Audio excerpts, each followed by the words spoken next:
बंदी छोड़ सतगुरु रामपाल जी परमेश्वर जी की जय हो।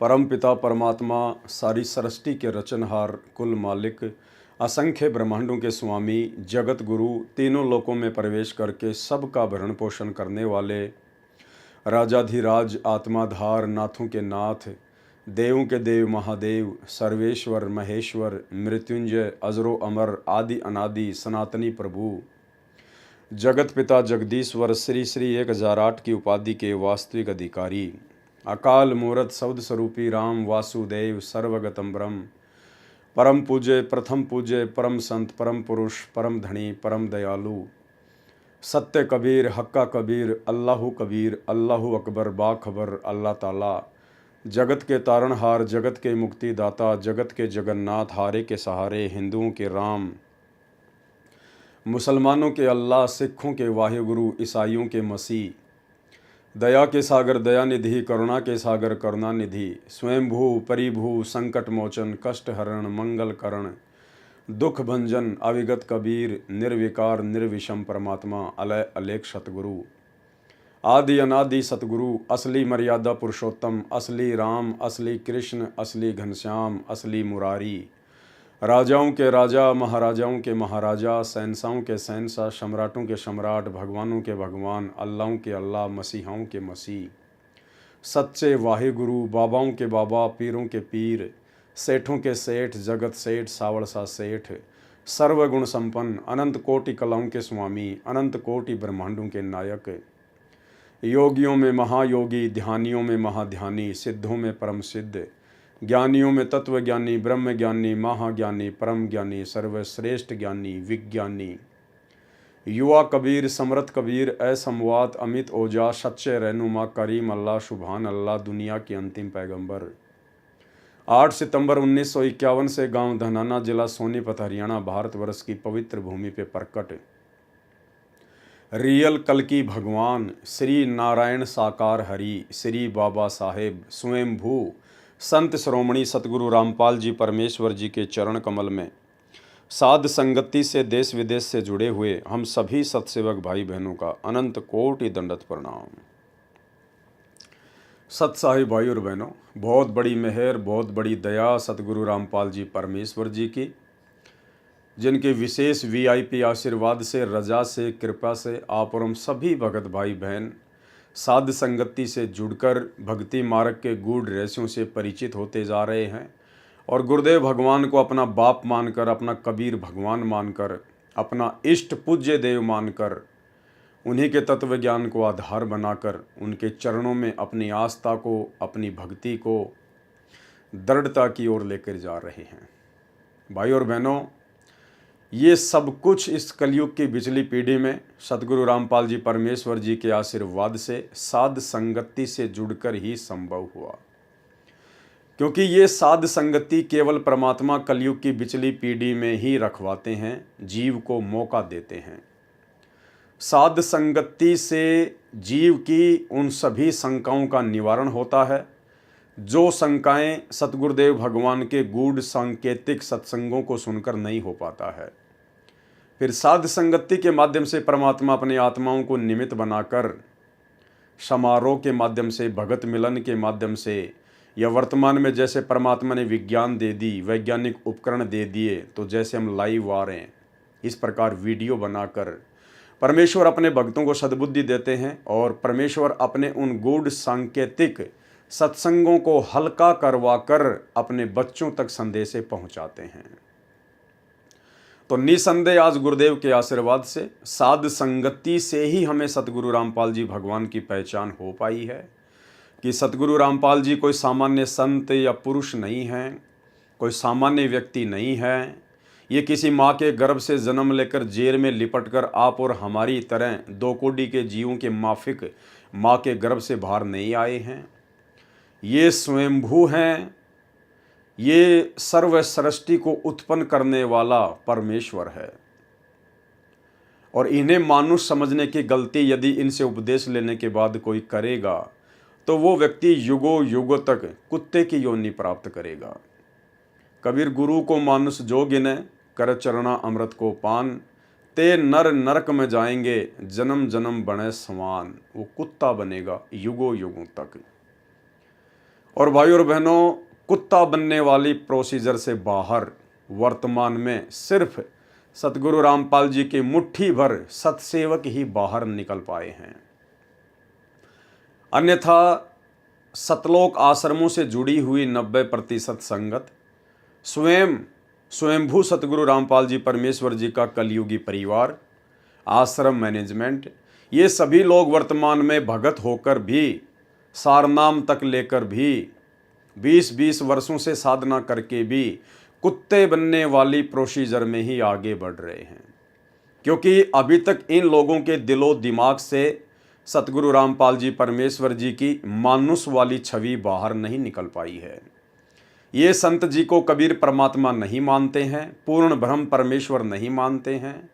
ये केवल संत रामपाल जी को कबीर जी का अवतार मानते हैं, उनकी भेजी गई कोई आत्मा मानते हैं, उनका दास मानते हैं, उनका संदेश वाहक मानते हैं। और इसीलिए गरीबदास जी कहते हैं कि गुरु मानुष कर जानते वो नर कहिए अंध, और दुखी संसार में फिर आगे काल के फंद। और इस बात का प्रमाण है कि ये लोग अपने गुरु जी को कबीर जी नहीं मानते हैं। सबसे बड़ा प्रमाण है कि जून के महीने में इन लोगों के द्वारा जितने भी श्रद्धालु सतलोक आश्रमों से जुड़े हुए हैं, इनके द्वारा प्रतिवर्ष जून के महीने में एक दाढ़ी मूंछ वाली कबीर जी की समझे जाने वाली काल्पनिक फोटो का कबीर प्रकट दिवस मनाना।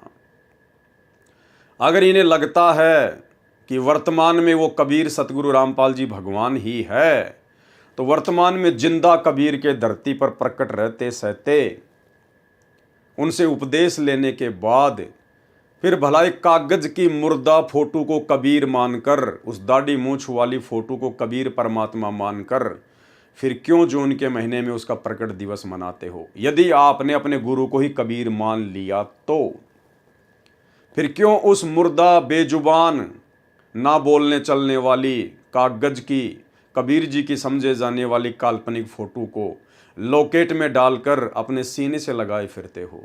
क्यों अपने घर पर दरबार साहिब में उस कागज की कबीर जी की समझे जाने वाली नकली फोटो को सजा के रखते हो?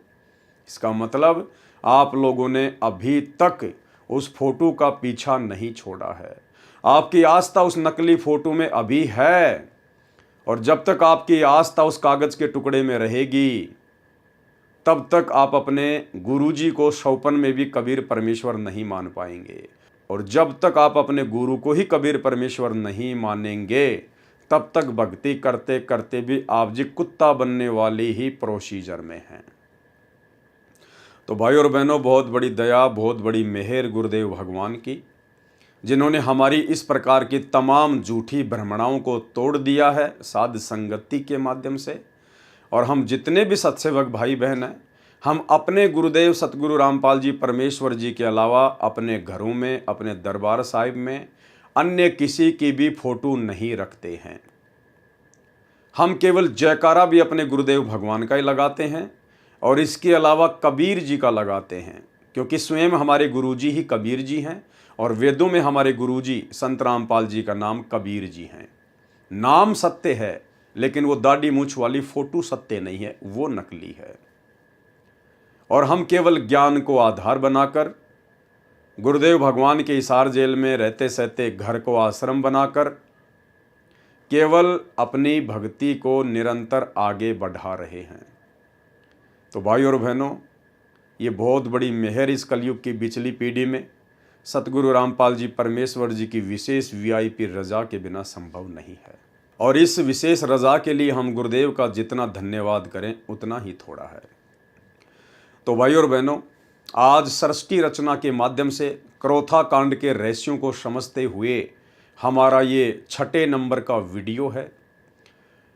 और यदि आपने 1 नंबर पार्ट से देखना शुरू नहीं किया है, यानी अभी तक आपने वीडियो नंबर 1 से लेकर 5 तक नहीं देखे हैं, तो आपको कुछ भी समझ में नहीं आने वाला है।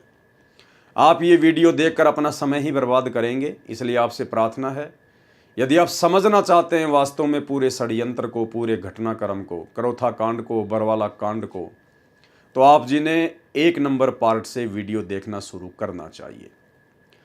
कल जो हमारा 5वें नंबर का पार्ट था, 5वें नंबर का वीडियो था, यदि आपने उस वीडियो को नहीं देखा है तो अब आगे का वीडियो आपको बिल्कुल भी समझ में नहीं आने वाला है, क्योंकि कल का वीडियो हमारा स्वतंत्र कर्मों को लेकर था कि स्वतंत्र कर्म क्या होते हैं और स्वतंत्र कर्म के चलते जीव भक्ति मार्ग में स्वयं के लिए भी बाधा उत्पन्न कर देता है और अपने गुरुदेव भगवान के भक्ति मार्ग में भी बाधक बन के खड़ा हो जाता है। और इसी स्वतंत्र कर्म का नतीजा था 2006 का करोथा कांड और 2014 का बरवाला कांड, और वर्तमान में बरवाला कांड के बाद से 2024 तक जिस प्रकार से संत रामपाल जी परमेश्वर जी की 90% संगत की आध्यात्मिक दृष्टि से दुर्गति की जा रही है, उनके खुद के कलयुगी परिवार के द्वारा, आश्रम मैनेजमेंट के द्वारा, ये सब कुछ उन भक्तों के अपने स्वतंत्र कर्मों का ही नतीजा है। सतगुरु रामपाल जी परमेश्वर जी से उपदेश प्राप्त करने के बाद वे हमें अपने सत्संगों के माध्यम से गारंटी देते हैं कि यदि आप पूर्णतया मर्यादा में रहोगे और मेरे द्वारा दिए गए इन भक्ति मंत्रों का जाप करोगे तो आपके जीवन में कभी भी कोई आपत्ति या कोई संकट नहीं आएगा, काल का कोई भी अटैक आपके ऊपर नहीं होगा। लेकिन भाइयों, सन 2006 में खुद संत रामपाल जी के ऊपर ही आपत्ति आ गई। सन 2014 में खुद संत रामपाल जी के ऊपर ही संकट आ गया। तो हम क्या समझे इस बात से? जो संत दूसरों को गारंटी देता है कि मेरे से उपदेश लेने के बाद और मर्यादा में रहोगे तो आप भक्तों के ऊपर भी कोई आपत्ति नहीं आएगी। हम भगत तो 2 कोटि के प्राणी हैं, 2 कोटि के जीव हैं, मिट्टी के पुतले हैं। लेकिन हमारे गुरुदेव भगवान तो स्वयं परमात्मा हैं, परमेश्वर हैं, अविनाशी हैं। फिर भला इन्होंने कौन सी मर्यादा तोड़ दी होगी जो सन 2006 में बरवाला कांड के माध्यम से उनके ऊपर आपत्ति आई और फिर 2014 में करोथा कांड के माध्यम से आपत्ति आई। भाई और बहनों, हमने इन बातों को समझना पड़ेगा। परमेश्वर जब इस काल के लोक में हम आत्माओं को निकालने के लिए आते हैं तो परमेश्वर का काल के साथ कुछ एग्रीमेंट होता है, और उसी एग्रीमेंट के तहत काल ने परमेश्वर से वचन लिया था कि परमेश्वर आप नीचे जाना, आप जीवों को केवल अपना ज्ञान समझाना, अपने भक्ति विधान के बारे में बताना, समझाना। यदि आपकी बात मान के आपको फॉलो करे, मर्यादा में रहे, केवल उसी आत्मा को आप सतलोक लेकर जाना, अन्य के साथ में जबरदस्ती ना करना। आप किसी भी आत्मा को जबरदस्ती दबाव देकर यहां से ना लेकर जाना। तो परमेश्वर ने कहा कि तथास्तु, ऐसा ही होगा। अब भाई और बहनों, वो क्या गलती थी और किसकी गलती थी जिसके चलते 2006 में करोथा कांड हुआ और 2014 में बरवाला कांड हुआ। 2006 में गुरुदेव को 21 महीने रोहतक की हिसार जेल में बैठना पड़ा और वर्तमान में पिछले 10 वर्षों से हिसार की जेल में बैठे हैं। क्या परमात्मा ने भी कोई मर्यादा तोड़ी है जिस कारण से उनके ऊपर आपत्ति आई है? भाई और बहनों, सृष्टि रचना के माध्यम से हमें ये सारी बातें समझ में आएंगी। उसी के ऊपर लगातार ये वीडियो बनाए जा रहे हैं। परमेश्वर का काल के साथ एग्रीमेंट था और परमेश्वर ने फिर आकर नीचे हमें सारी बातें बताई और परमात्मा ने हमें सावधान करते हुए कहा कि बच्चों, इस काल ने तुम्हें जो मनुष्य जीवन दिया है, जो मनुष्य जन्म दिया है, इसने तुम्हारे संचित कर्मों से 75% पाप और पुण्य निकालकर तुम्हारा ये जीवन निर्धारित किया है। उसके बाद इसने 25% स्वतंत्र कर्म के माध्यम से तुम्हारे को छूट दे दी है। स्वतंत्र कर्मों का सदुपयोग करके तुम अपने कर्म बना सकते हो और 25% उन्हीं स्वतंत्र कर्मों का दुरुपयोग करके तुम अपने जीवन में बाधा भी खड़ी कर सकते हो। और भाई और बहनों, उन्हीं स्वतंत्र कर्मों का दुरुपयोग सतगुरु रामपाल जी परमेश्वर जी के साथ में रहने वाले विशेष सेवादारों ने सन 2006 में किया।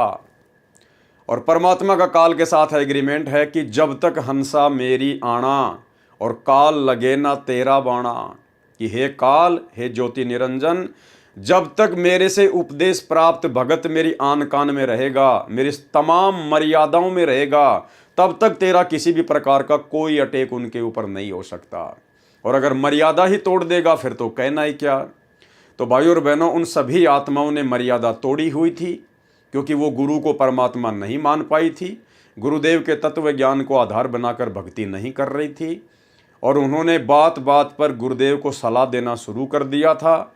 और भक्ति मार्ग में अपने गुरुदेव को सलाह देना स्वतंत्र कर्मों का दुरुपयोग है, अपने जीवन का सत्यानाश करना है, जिसके चलते करोथा आश्रम का निर्माण हुआ। और फिर उसी करोथा आश्रम के निर्माण के बाद लगातार सतगुरु रामपाल जी परमेश्वर और उनके भक्तों के ऊपर आपत्तियां आनी शुरू हो गई, क्योंकि वो करोथा आश्रम सतगुरुदेव भगवान को सलाह देकर बनवाया गया था, ना कि सतगुरु रामपाल जी भगवान ने अपनी मर्जी से बनाया था। तो भाइयों और बहनों, इसके अलावा और क्या क्या गलतियां थी, जो गलतियां आज से पहले हमारे खुद के भगत भाई बहनों ने की, जिन गलतियों के कारण वो भी दुखी हुए, परमात्मा से दूर हुए, और सतगुरु रामपाल जी परमेश्वर जी को भी काल के साथ किए गए एग्रीमेंट के अनुसार परेशान होने के लिए बाध्य किया गया।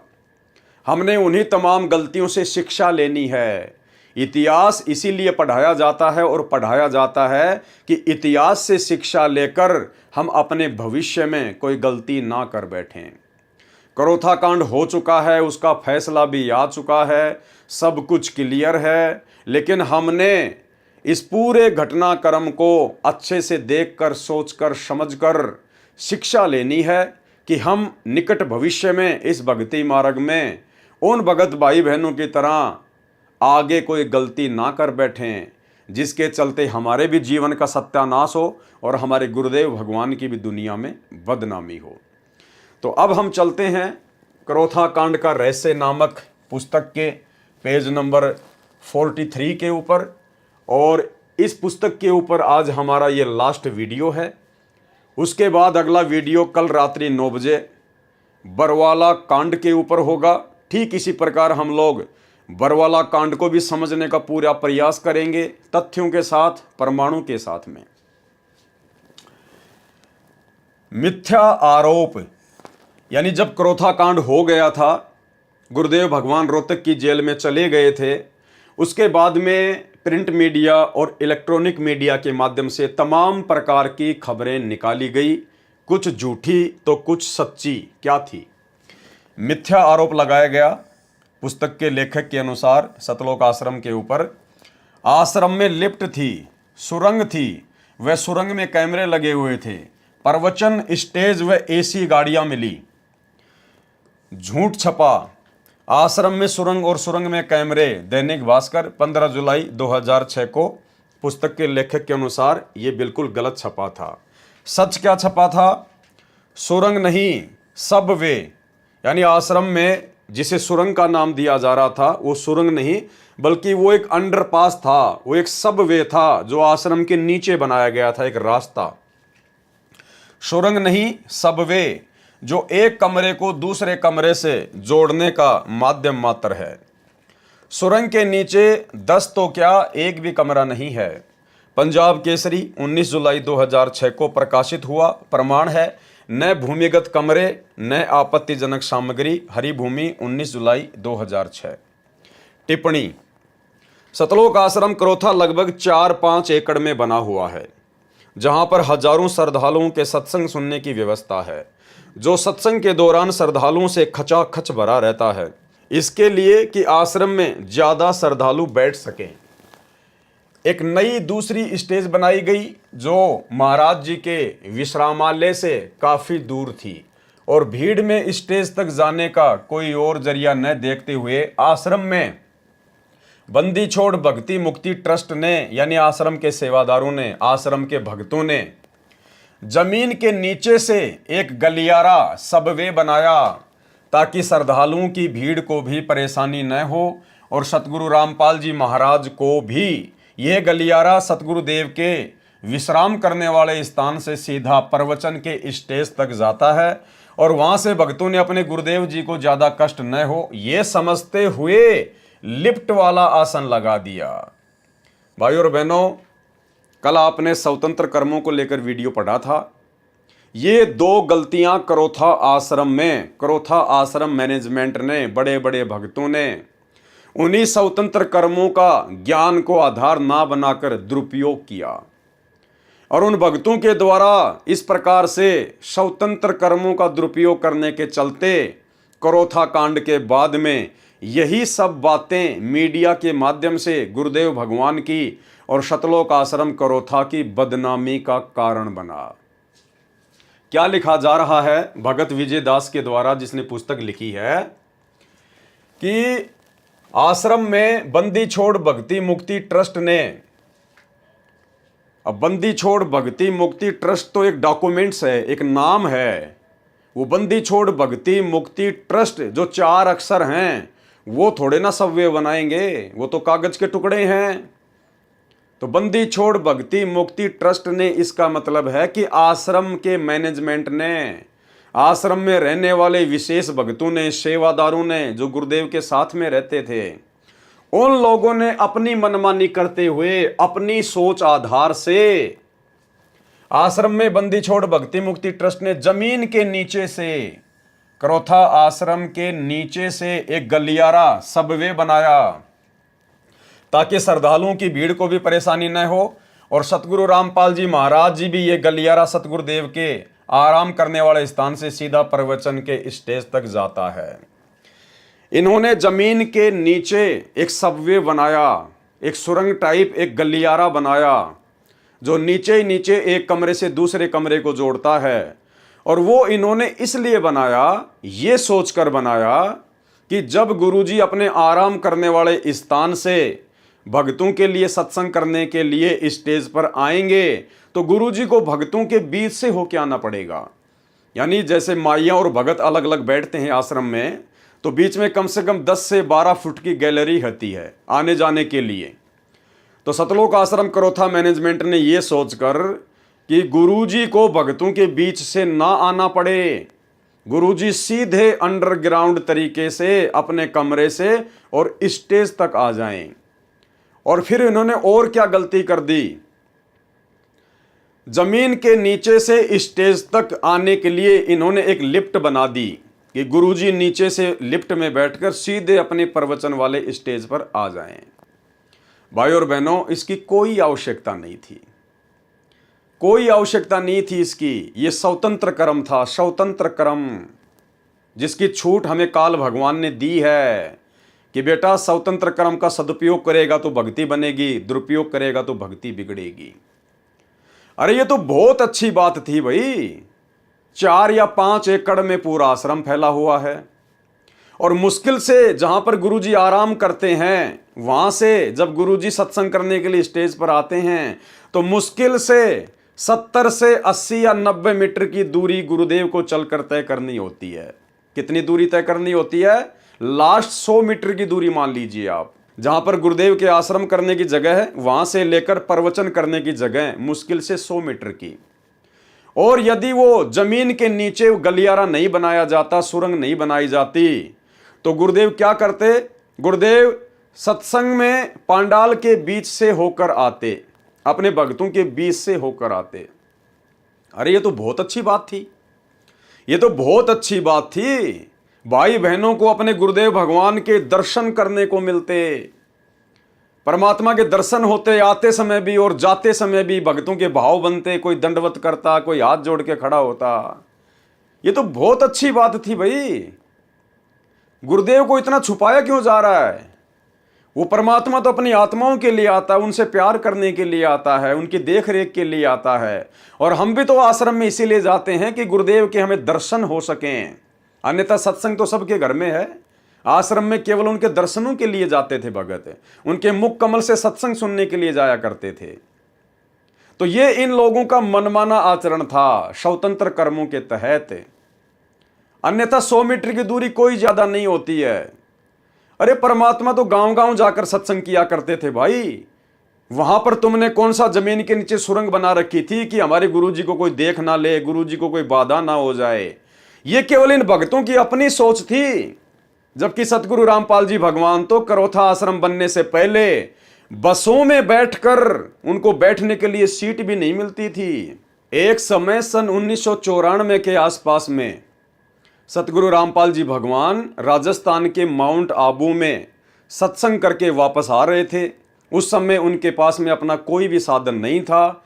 वो रोडवेज बस में आ रहे थे और माउंट आबू से ही ब्रह्म कुमारी पंथ से एक जगदीश नाम का व्यक्ति सत्संग सुनकर वापस आ रहा था। उसी बस में बैठा हुआ था।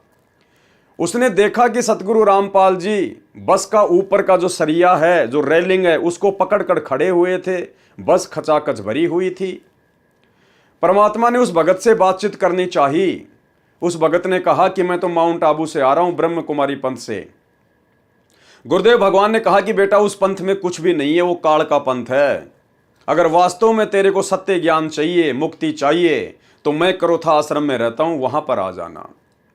कहने का मतलब भाई और बहनों, उसके बाद में उस जगदीश भगत ने नाम दीक्षा ली। वो साथ संगति में भी जुड़ा। उसने अपने आप बीती भी बताई। अब आप स्वयं सोचिए, सतगुरु रामपाल जी भगवान तो करोथा आश्रम बनने से पहले बसों में भी खड़े खड़े सत्संग करने के लिए जाया करते थे, गांव गांव जाया करते थे। उस समय सतगुरु रामपाल जी परमेश्वर जी को कोई दिक्कत नहीं थी, कोई आपत्ति नहीं थी। लेकिन जैसे ही सतलोक आश्रम करोथा का निर्माण हुआ, उसके बाद भक्तों ने अपनी तरफ से विशेष व्यवस्थाएं करनी शुरू कर दी, मनमाना आचरण करना शुरू कर दिया। और उन्होंने जमीन के नीचे वो सबवे बना दिया, वो गलियारा बना दिया, लिफ्ट लगा दी। जबकि भाई और बहनों, ज्ञान आधार से इन सब चीजों की कोई आवश्यकता नहीं थी। ये केवल भक्तों के पैसों का दुरुपयोग करना था। और लेखक ने इसी पुस्तक में लिखा हुआ है कि सतलोक आश्रम करोथा के ऊपर 30 लाख रुपए कर्जा था। 30 लाख रुपए। तो भाई, जब इस प्रकार से मनमानियां करोगे, अपनी तरफ से आवश्यकता से अधिक व्यवस्थाएं करोगे, तो कर्जा ही होगा और क्या होगा। तो भाई और बहनों, ये स्वतंत्र कर्मों का दुरुपयोग था। ये गलियारा बनाने की, ये सबवे बनाने की कोई आवश्यकता नहीं थी सतलोक आश्रम करोथा में। ये भक्तों के अपने स्वतंत्र कर्मों का दुरुपयोग था। और इन्हीं स्वतंत्र कर्मों को आधार बनाकर फिर काल ने संत समाज में, पूरे हरियाणा में, पूरे देश में 2006 में मीडिया के माध्यम से जमकर सतगुरु रामपाल जी परमेश्वर जी की बदनामी करवाई। तो ये होता है स्वतंत्र कर्मों का दुरुपयोग। और ये दुरुपयोग सतलोक आश्रम करोथा में सतलोक आश्रम मैनेजमेंट ने अपने गुरुदेव को मानुष मानकर किया। भाई और बहनों, हमने आगे इन सब चीजों का ध्यान रखना है। अगर परमेश्वर हमें इस प्रकार की कभी सेवा दें, हमारा कोई सौभाग्य जागृत हो, तो भाई और बहनों, हमने अपनी तरफ से एक कदम भी भक्ति मार्ग पर नहीं बढ़ाना है। एक कदम भी। जितना गुरुदेव भगवान ने हमें आदेशित कर दिया, निर्देशित कर दिया, केवल हमने उतना ही कार्य करना है। बाकी अपनी भक्ति, अपनी तरफ से भगत ने कोई दिमाग नहीं लगाना है, कोई डेढ़ शाना नहीं बढ़ना है। ये परमेश्वर का मार्ग है। वो अंतर्यामी है, उसको पता है कि कब क्या करना है, कब क्या नहीं करना है। परमेश्वर को सलाह देना, अपना सत्यानाश करना है। तो ये शिक्षा लेनी है आप और हम सभी भाई बहनों ने, हमारे पुराने भगत भाई बहनों की गलतियों से, कि भक्ति मार्ग में भगत की मनमानी नहीं चलती है। भक्ति मार्ग में यदि परमात्मा भगत को अपने आश्रम में रखता, अपने साथ में रखता है, तो केवल उसके शुभ कर्म बनाने के लिए रखता है। क्योंकि उन आत्माओं के संस्कार बहुत ही कमजोर होते हैं। परमात्मा उनको मौका देता है भक्ति के माध्यम से संस्कारों को मजबूत करने का। और वो आत्मा समझ बैठती हैं कि हम तो कोई विशेष आत्मा हैं, हम तो विशेष भगत हैं, जिस कारण से गुरुजी ने हमें अपने पास में रखा है। एक समय सतलोक आश्रम बरवाला में बिहार से एक 70-80 साल की बूढ़ी माई, जो पंडाल में बैठी रहती थी, दर्शनों के लिए गुरुदेव के पास लाइन में लग के गई। तो माई को भरम था। माई ने गुरुदेव से दर्शनों के समय कहा कि गुरुदेव, सबसे पहले तो यही भगत पार होंगे जो 24 घंटे आपके आगे पीछे घूमते रहते हैं, कोई बॉडीगार्ड बन के घूम रहा है। ये परमात्मा, ये तो दिन में 20 बार आपके हाथ से प्रसाद खाते हैं, दिन में 50 बार आपको दंडवत करते हैं, आप भी इनको आशीर्वाद देते रहते हो। मालिक, सबसे पहले तो यही पार होंगे। तो गुरुदेव ने माई से कहा कि माई, एक बात बता, डॉक्टर सबसे ज्यादा कौन से मरीज के पास में रहता है? ज्यादा देखभाल डॉक्टर कौन से मरीज की करता है? ज्यादा। बोला जी, उसी की करेगा जो ज्यादा सीरियस होगा, ज्यादा बीमार होगा, मरने की हालत में होगा। तो बोला माई ये जितने भी भगत जो मेरे आसपास आपको दिखाई दे रहे ना, ये सारे के सारे कोमा में हैं।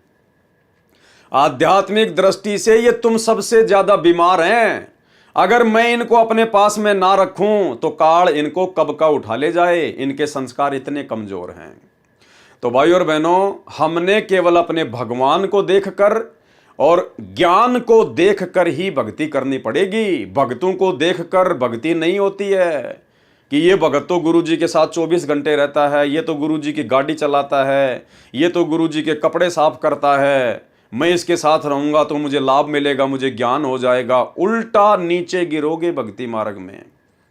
गुरुदेव ने जो हमें मेडिसिन देनी थी वो दे दी, सत्संग दे दिए, 3 समय की आरती दे दी, जाप करने के लिए मंत्र दे दिए, 5 यज्ञ दे दी। हमने ये खुराक खानी है और अपना रोग कटवाना है। रोगी के साथ में रोगी की चापलूसी करके आप कभी भी स्वस्थ नहीं हो सकते। तो गुरुदेव भगवान के अलावा धरती पर जितने भी प्राणी हैं, रंग से लेकर राजा, ये सब आध्यात्मिक दृष्टि से रोगी हैं। सबको जन्म मरण का रोग लगा हुआ है और दवाई परमात्मा ने सबको समान रूप से दी है। अगर दवा खाएंगे तो रोग कटेगा, एक दूसरे रोगी की चापलूसी करने से कभी रोग नहीं कटता है। तो आप और हम भाई बहनों ने शिक्षा लेते हुए निकट भविष्य में इस प्रकार की गलतियां करने से बचना है। आश्रम में बंदी छोड़ भक्ति मुक्ति ट्रस्ट ने यानी आश्रम के भक्तों ने जमीन के नीचे गलियारा सबवे बनाया ताकि श्रद्धालुओं की भीड़ को भी परेशानी न हो। अरे श्रद्धालुओं को क्या परेशानी थी भाई? श्रद्धालुओं को तो खुशी होती। अगर हमारे गुरुदेव भगवान अगर हमारे बीच में से आते प्रवचन करने के लिए तो हमारी आत्मा तो गदगद हो जाती, दिल गार्डन गार्डन हो जाता। गुरुदेव के साक्षात 10-15 मिनट तक या 2-4 मिनट तक जब तक गुरुदेव आते हुए दिखाई देते, हमें उनके दर्शन होते। कबीरा दर्शन साधु का मुख पर बसे सुहाग, और दर्शन उन्हीं को होत है जिनके पूर्ण भाग।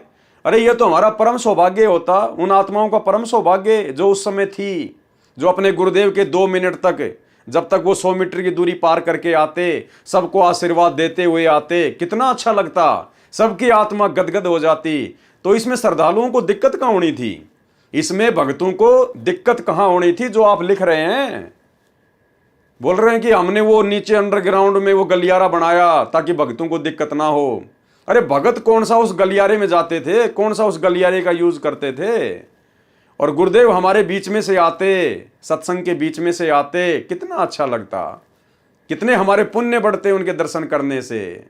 तो भाई और बहनों, ये मनमाना आचरण था सतगुरु रामपाल जी परमात्मा का। वो गलियारा बनाने का, वो सुरंग बनाने का कोई आदेश नहीं था।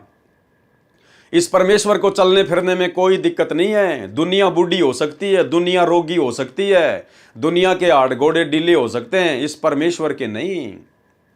परमेश्वर ने गोरखनाथ जी से कहा था, जब गोरखनाथ ने परमात्मा की उम्र पूछी तो परमेश्वर जी ने कहा था कि ना मैं बूढ़ा, ना मैं बालक, ना मैं भाट भिखारी, कहे कबीर सुनो रे गोरख ये है उम्र हमारी, कि मैं तो युवा कबीर हूं, युवा कबीर समर्थ कबीर, ना मैं बच्चा हूं, ना बूढ़ा हूं, ना भाट हूं, ना भिखारी हूं।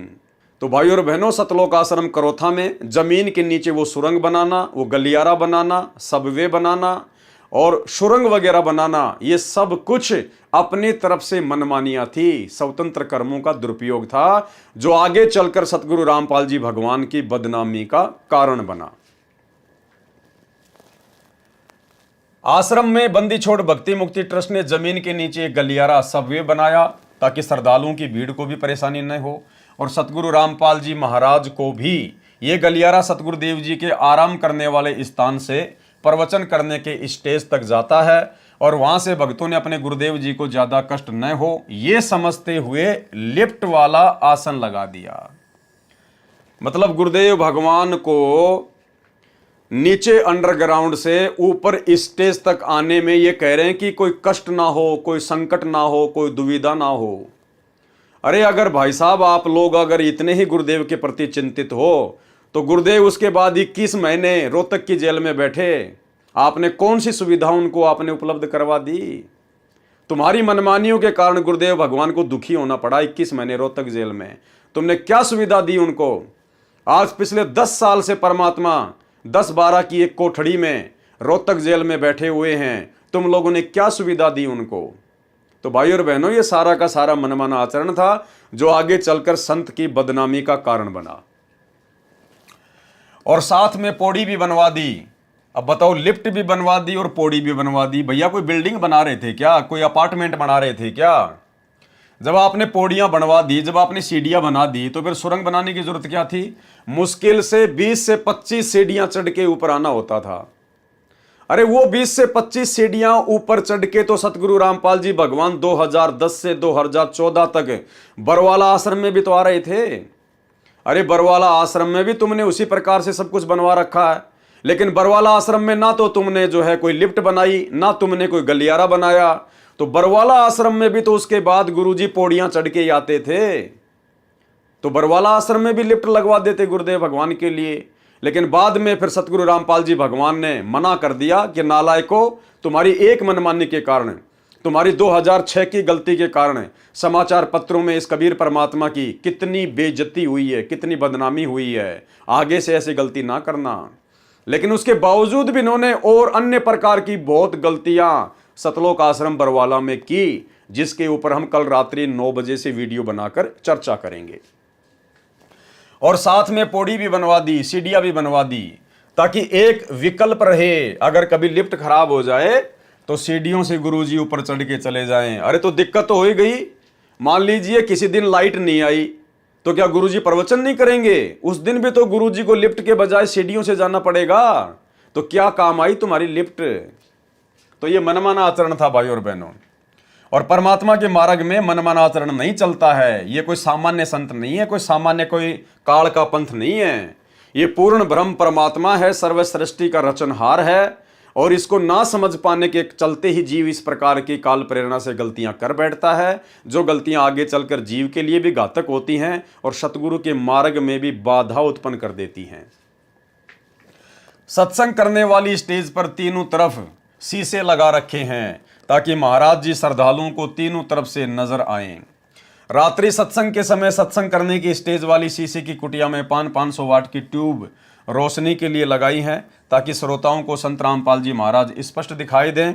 जिस कारण कुटिया में गर्मी अत्यधिक हो जाती है, इसलिए उसमें एसी का लगना भी अति आवश्यक है। इसमें कोई दिक्कत नहीं है।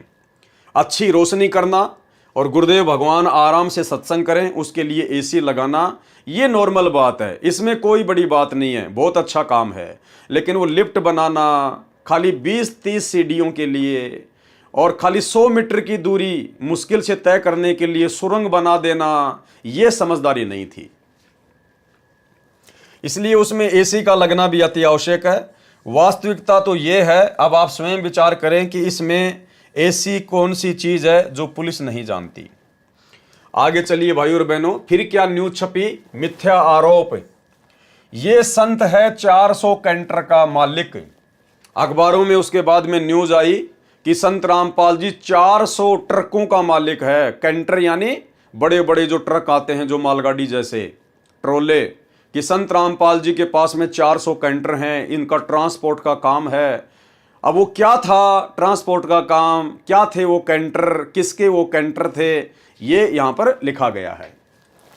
मिथ्या आरोप, ये संत है 400 कैंटर का मालिक। झूठ छपा, क्या छपा झूठ?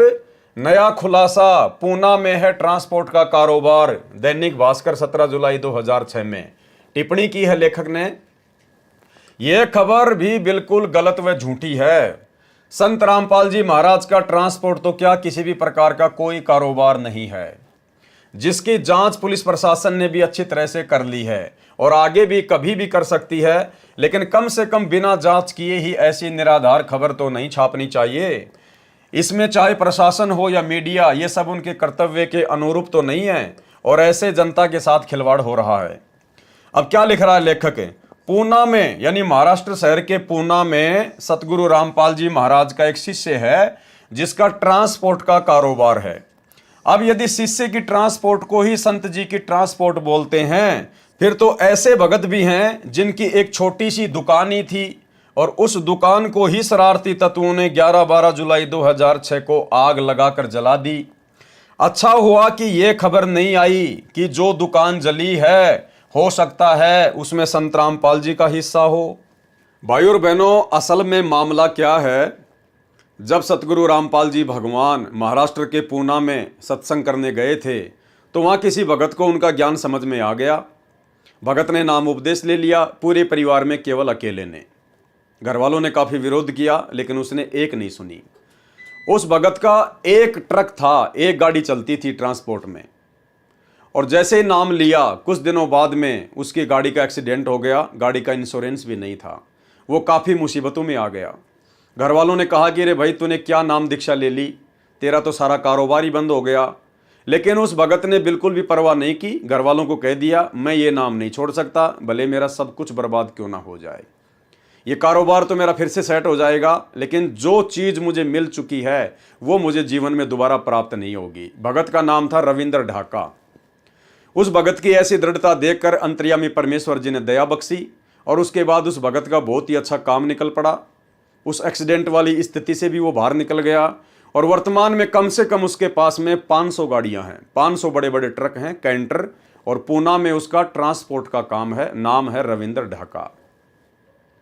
अब भाई और बहनों, उसके बाद में क्या होता है, उसी रविंद्र ढाका की उस ट्रांसपोर्ट को निमित्त बनाकर, क्योंकि मीडिया को तो मिर्च मसाला लगाकर अपनी पब्लिसिटी चाहिए होती है, तो मीडिया ने इस प्रकार की बातें छाप दी कि बाबा का तो महाराष्ट्र के पूना में बहुत बड़ा ट्रांसपोर्ट का काम है, 400 गाड़ियां चलती हैं, कैंटर चलते हैं।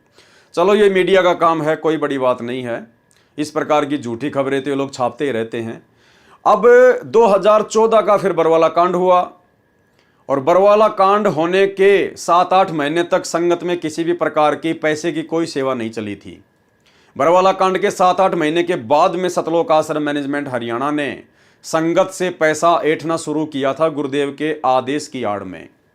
और सबसे पहले इन्होंने जो संगत में पैसे की सेवा चलाई थी वो एक जमीन के नाम पर चलाई थी, कि हमने बरवाला कांड से पहले बरवाला आश्रम के पास में 60 एकड़ जमीन का सौदा किया हुआ था। 32 करोड़ में 5 करोड़ हमने दे दिए थे, 28 करोड़ हमारे को और चाहिए। इस प्रकार से इन्होंने संगत से पैसे की सेवा शुरू की, और संगत ने, बेचारी भोली संगत ने, नादान संगत ने गुरुदेव का आदेश समझकर भाई और बहनों दिल खोलकर सेवा की। जबकि उस जमीन के विषय में दास के पास में गुरुदेव भगवान का हिसार जेल से आया हुआ लेटर है। उस लेटर में गुरुदेव भगवान ने स्पष्ट लिखा हुआ है कि उस जमीन का जो बयाना दिया हुआ था, या तो वो बयाना वापस ले लो, अगर नहीं देते हैं तो कोई बात नहीं है, आगे फिलहाल आपने जमीन नहीं खरीदनी है। इसके बावजूद भी इन लोगों ने संगत से उसी जमीन के नाम पर पैसा ऐंठा, और इन्होंने वो बयाना भी वापस ले लिया, लेकिन संगत को नहीं बताया। संगत को लगा कि जमीन की आवश्यकता है, गुरुजी का आदेश है, इसलिए संगत ने दिल खोलकर सेवा की। तो भाई और बहनों, उस सेवा से पहले गुरुदेव का छोटा भाई महेंद्र, जो कि भगोड़ा बन के घूम रहा था, बरवाला कांड के बाद में पुलिस से बचकर भाग रहा था, उसको कुछ पैसों की आवश्यकता पड़ी अपनी सेटिंगबाजी करने के लिए या जैसी भी थी। तो उसने इसी रविंद्र ढाका से कहा कि रविंद्र ढाका जी, हमें कुछ पैसे चाहिए। तो रविंद्र ढाका ने उसको मना कर दिया। बोलो, भैया तू मेरा गुरु थोड़ी है। अरे मैं आश्रम में दान करता था तो मैं अपने गुरुजी को करता था, मेरे गुरुजी थे उस समय। तू भाई मेरा गुरु थोड़ी है जो मैं तेरे को पैसा दे दूं, तो मेरा गुरु भाई है, मैं कोई मूर्ख थोड़ी हूं। गुरु बिन दान पुण्य जो करी ही, मिथ्या होए कबू न फल ही। तो रविंद्र ढाका और महेंद्र की आपस में खींचातानी हो गई। अब चूंकि महेंद्र सतगुरु रामपाल जी परमेश्वर जी के कलयुगी परिवार का हिस्सा है, उसके ऊपर संगत ज्यादा विश्वास करेगी नादानी में। तो सतगुरुदेव के छोटे कलयुगी भाई महेंद्र ने हिसार जेल का नाम बताकर और एक झूठा लेटर उस रविंद्र ढाका के नाम पर निकाल दिया कि भाई हिसार जेल से गुरुजी ने तेरे नाम का लेटर लिख के भेजा है, और ये लेटर पढ़ ले, इस लेटर में क्या लिखा हुआ है। भाई और बहनों, वो लेटर दास अब आपको पढ़ाएगा। 2015 का वो लेटर है, और दास के पास में 2014 बरवाला कांड के बाद से सारे एविडेंस है, सारे सबूत हैं, जो जो गलतियां इन्होंने की नादानी में, वो लेटर दास आपको दिखाएगा। उस लेटर को पढ़ने के बाद में भाई और बहनों, आप जी खुद निर्णय कर लेना कि आपके सर्व समर्थ गुरुदेव भगवान को, आप और हमारे पूज्य परमेश्वर जी को उस लेटर के माध्यम से मात्र 50 लाख रुपए के लिए कितना बेबस और लाचार दिखाया गया है। कितना बेबस और लाचार। गुरुदेव प्रार्थना कर रहे हैं उस रविंद्र ढाका से उस लेटर में कि भाई मुझे उधार दे दे, उधार। क्या ये परमात्मा उधार मांगेगा क्या? जो तीनों लोकों में प्रवेश करके सबका भरण पोषण करता है, ये उधार मांग के अपनापन चलाएगा? ये उधार मांग कर अपना काम करेगा क्या? जो दुनिया को हीरे मोती लाल देता है, ये उधार मांगेगा? लेकिन इनके नाम से वो लेटर निकाला गया। तो सोचिए, गुरुजी का परिवार गुरुजी को क्या मानता है? मानुष से ज्यादा नहीं मानता। देखिए वो लेटर, ये है भाई और बहनों वो लेटर। अब काफी बार इसको इधर उधर करते समय थोड़ा सा ये धुंधला सा हो गया है, लेकिन फिर भी आपको दिखाई दे रहा होगा। सर्व भक्तों से निवेदन, पता चला है कि सेवादार आपस में मिलकर नहीं चल रहे। यानी महेंद्र ने अपनी सूझबूझ से बाहर की परिस्थितियों को देखकर लिखा गुरुदेव के नाम की तरफ से कि भाई गुरुजी कह रहे हैं कि मुझे पता चला है कि सेवादार आपस में मिलकर सेवा नहीं कर रहे। क्योंकि बरवाला कांड के बाद में भाई और बहनों राग द्वेष ईर्ष्या ज्यों की त्यों थी इनके अंदर, जैसा बरवाला आश्रम में थी। पता चला है कि सेवादार आपस में मिलकर नहीं चल रहे हैं। आप मिलकर सेवा करो। आपको पता है कि हम किस भयंकर दौर में हैं। समुद्र में नौका है, आप उसमें लड़ रहे हो, इसलिए आप स्वयं ही डूबोगे। शांति से रहो, मेरी आत्मा मत दुखाओ। ये दास तो आप पर बहुत उम्मीद लगाए बैठा है। मेरी आशाओं और 21 वर्ष की मेहनत पर पानी न फेरो। विजय निकट है। विश्व भर का मानव आपका सदा ऋणी रहेगा। यानी इस प्रकार की बातें उस महेंद्र के द्वारा लिखना गुरुदेव की आड़ में रविंद्र ढाका से 50 लाख रुपए ऐंठना था। सरकार मैदान छोड़ने वाली है। अब बताओ भाई और बहनों, अगर ये गुरुदेव का लेटर होता तो उनके वचन कभी फैल नहीं हो सकते, मिथ्या नहीं हो सकते। सरकार ने तो आज तक अपना मैदान नहीं छोड़ा, 10 साल हो गई। तो ये किसके द्वारा लिखा गया होगा ये लेटर? आप जी स्वयं निर्णय कर लेना। सरकार मैदान छोड़ने वाली है, आप मिलकर संघर्ष करो। आप दिनांक 11/8/2015 को पूरा जोर लगा दो संगत को हिसार लाने के लिए। भाई क्यों बुलाएंगे हमारे गुरुदेव संगत को हिसार में? संगत का क्या काम है? पुलिस प्रशासन ने गुरुजी को कोर्ट में पेश किया, कोर्ट ने गुरुजी को हिसार जेल में बैठा दिया। अब तो वकीलों का और जजों का काम है। संगत क्या निर्णय करेगी? क्या संगत गुरुजी को सजा सुनाएगी क्या, या उनको बरी करेगी? संगत का क्या काम था हिसार की तारीखों पर? लेकिन इस प्रकार से लेटर निकालकर काल प्रेरणा से, ये स्वतंत्र कर्म है भाई और बहनों, ध्यान रखना। ये स्वतंत्र कर्मों के तहत सब कुछ काल प्रेरणा से हो रहा था। संगत का भला हिसार में क्या काम? कोई काम नहीं था। लेकिन देखो गुरुदेव का आदेश बताकर किस प्रकार से षड्यंत्र रचा गया। पूरा जोर लगा दो संगत को हिसार लाने के लिए, चाहे मेरी वीसी से पेशी क्यों ना हो। आप फटियों पर निमन वाक्य लिखना, यानी हाथ में बोर्ड लगा लगा के, और क्या लिख के लेके आना है? संत रामपाल दास व अनुयायियों पर झूठे मुकदमे बनाए हैं। अब भाई हम अपने गुरुजी के नाम के आगे दास कैसे लगा सकते हैं? हम अपने गुरुजी के नाम के आगे अपने हाथ से संत रामपाल दास कैसे लिख सकते हैं? ये विचार करने की बात है। संत रामपाल दास व अनुयायियों पर झूठे मुकदमे बनाए हैं। न्याय के मंदिर में बैठे जज देवताओं न्याय की उम्मीद लेकर आए हैं। अब देखो यहां पर जजों को क्या कहा जा रहा है? देवताओं। जबकि 2014 बरवाला कांड से पहले तो उन्हीं जजों के खिलाफ पुस्तकें छापी गई, पता नहीं क्या क्या बातें उनके खिलाफ लिखी गई। भ्रष्ट है, भेड़िया है, पता नहीं क्या क्या उनको भड़का दिया गया बरवाला कांड करवाने के लिए स्वतंत्र कर्मों के तहत। अब यहां पर जजों के लिए महेंद्र जी देवता शब्द का यूज कर रहे हैं और कह रहे न्याय की उम्मीद लेकर आए हैं। नंबर 2, हे सरकार में बैठे अंधे गूंगे बहरे नेताओं, काला इतिहास बन जाएगा। सता रहे हो निर्दोष संत और भक्तों को, तुम्हारा कुल का नाश हो जाएगा। नंबर 3, याद ताजा कर दी रावण कंस हिरणाकुश के अत्याचारों की, कभी सुनेगा भगवान हम निर्दोष बेसहारों की। नोट, आप छोटा सा पैम्पलेट बनाकर भी ये वाक्य बांट सकते हो।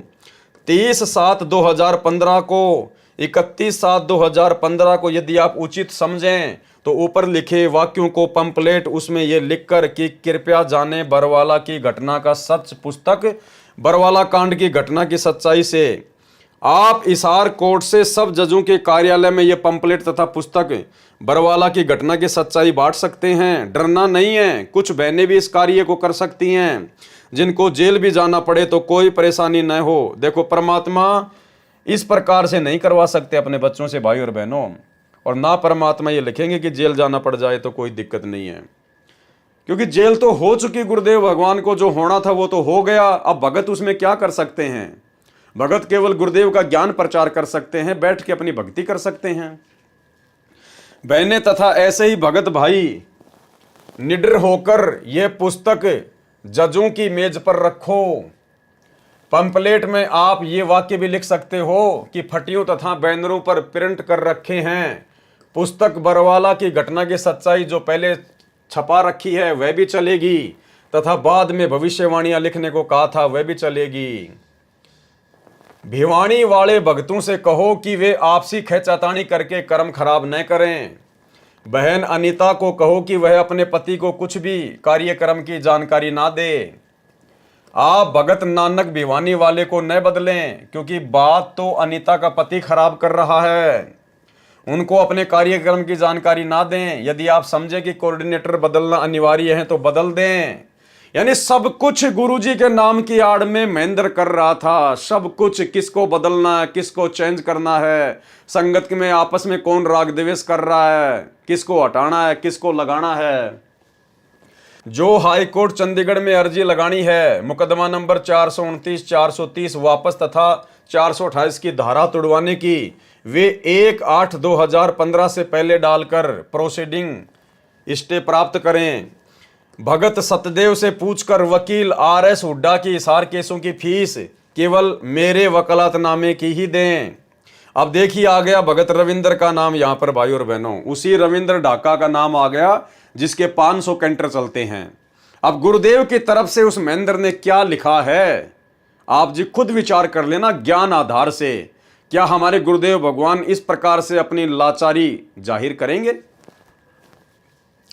भगत रविंद्र ढाका से कहना कि 50 लाख रुपए का प्रबंध कर, गुरुजी का आदेश है, खर्चा बहुत हो रहा है, भगत मोहनलाल को देना है। ये मोहनलाल कौन है? ये वही महेंद्र है। इसने पुलिस के डर से अपना नाम बदल लिया था बरवाला कांड के बाद में, मोहनलाल। ये महेंद्र से मोहनलाल बन गया था। तो क्या कह रहा है? गुरुजी का नाम लेके लिख रहा है कि वो पैसा भगत मोहनलाल को देना है, यानी महेंद्र को देना है। जितना जितना आवश्यक पड़ने पर देता रहे, उधार लेना है, बाद में दे देंगे। क्या सतगुरु रामपाल जी भगवान कभी अपने भगत से उधार पैसा लेंगे? और ऐसा कौन महान नीच, महान नालायक भगत होगा जो अपने गुरुजी को उधार पैसा देगा? अरे गुरुजी को तो दान दिया जाता है, सर्वस्व न्यौछावर कर दिया जाता है। कौन ऐसा गुरु होगा जो अपने भगत से उधार पैसा मांगेगा?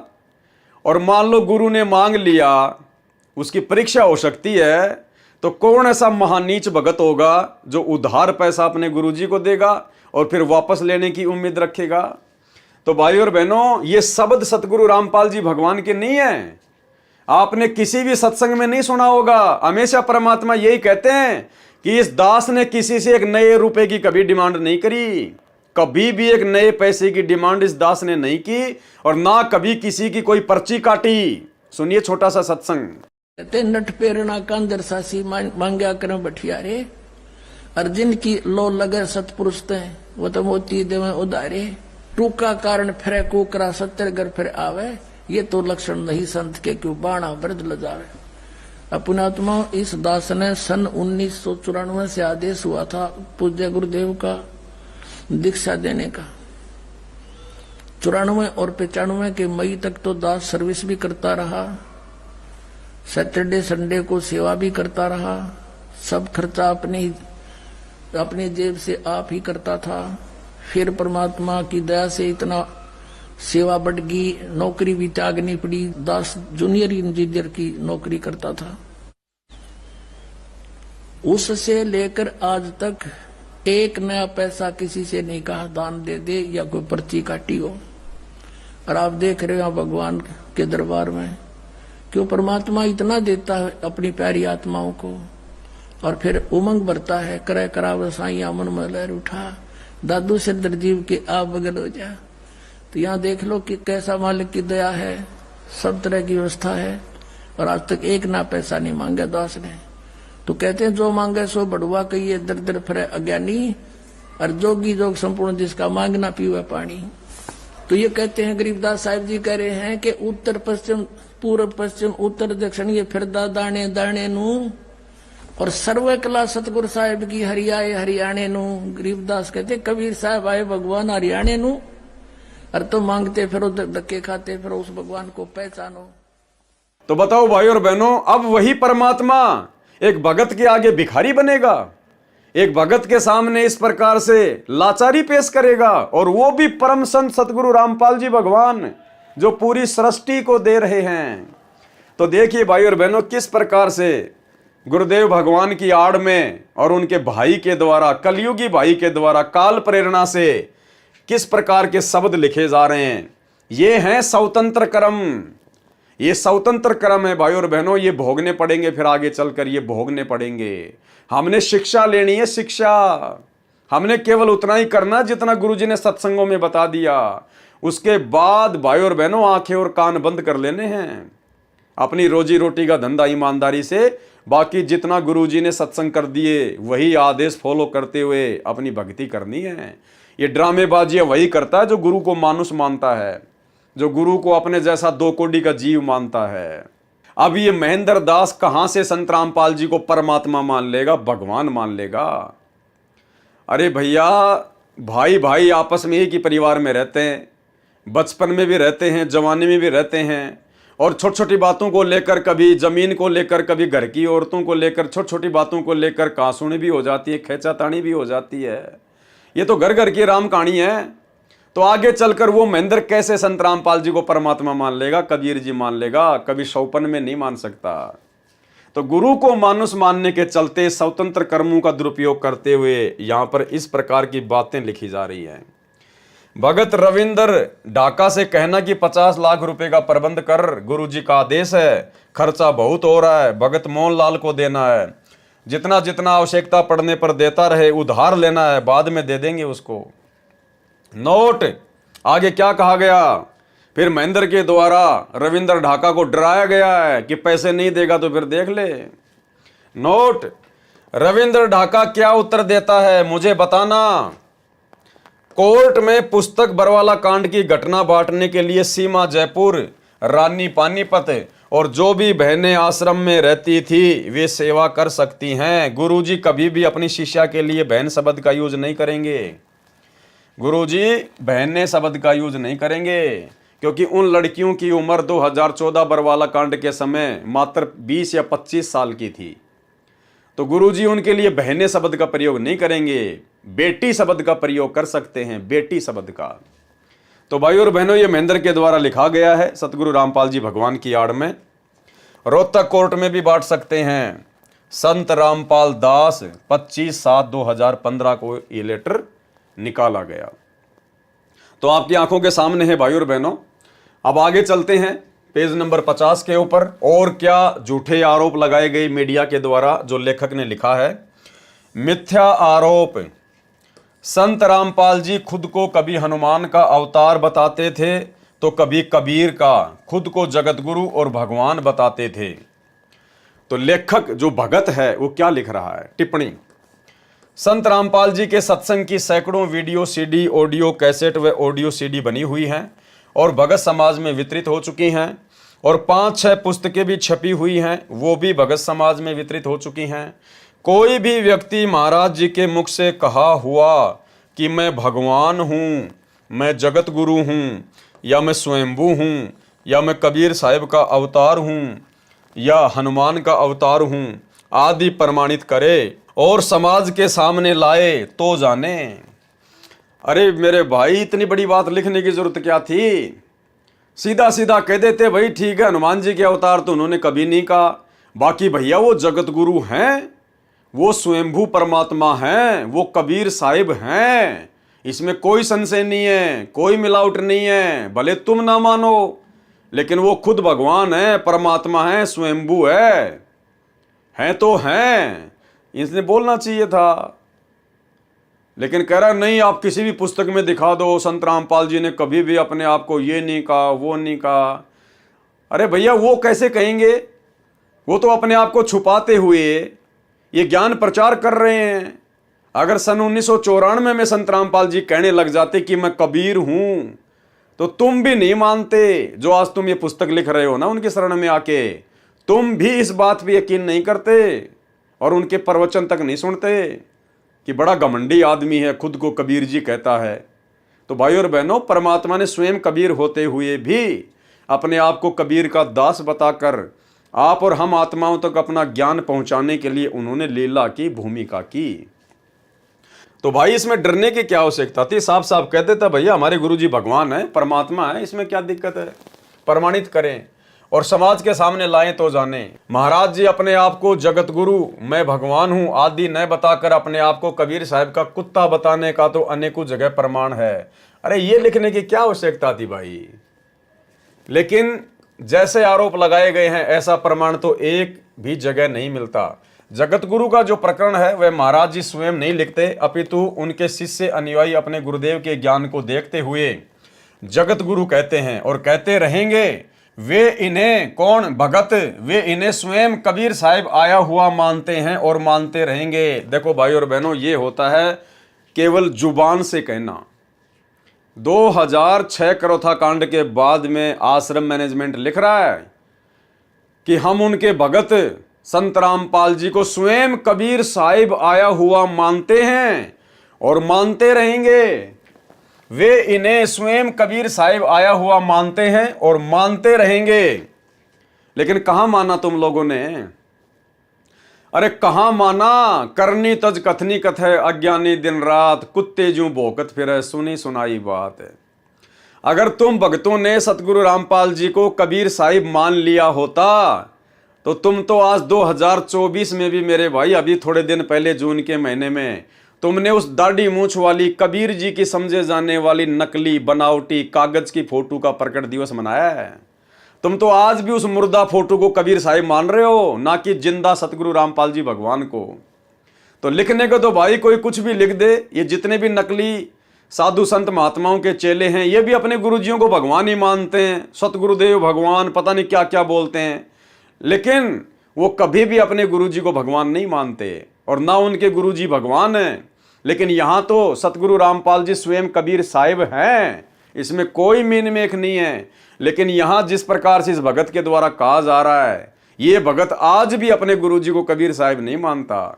खैर, वर्तमान में तो ये पागल है, मेंटल हो चुका है, रोहतक से इसका इलाज चल रहा है मेंटल हॉस्पिटल में। लेकिन और जितने भी सतलोक आश्रम मैनेजमेंट हरियाणा वाले हैं वर्तमान में, गुरुदेव का कलयुगी परिवार, आज भी उनको कबीर साहिब नहीं मानता। जैसा कि यहां उन्होंने लिखा है कि हम तो संत रामपाल जी को कबीर साहिब मानते हैं और मानते रहेंगे। ना तो तुम मानते थे, ना वर्तमान में मानते हो, और कोई उम्मीद नहीं है कि तुम आगे उनको कबीर साहिब मान लोगे।